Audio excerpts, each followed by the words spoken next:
question concerns that law that you just cited, that 1977 law. The question is about Brazil, the 50% tariffs on Brazil. Can you explain why they are being hit with 50% tariffs and why it falls under the umbrella of the International Emergency Economic Powers Act? Certainly, happy to do that. Now, to be really specific about Brazil, there's actually two regimes at place right here. There's the reciprocal tariff rate of 10% on Brazil, which everyone in the world has, which we're trying to do to control the global trade deficit. It's a huge problem for us.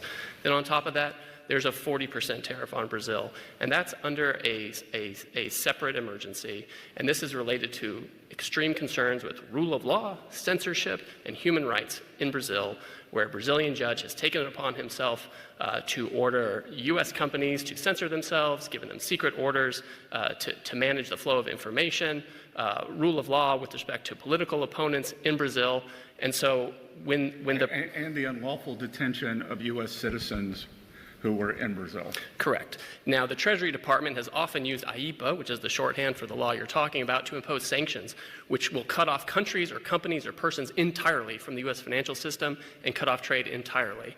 If the president can cut off trade entirely, he can certainly impose a tariff, which is a lesser measure than a full sanction.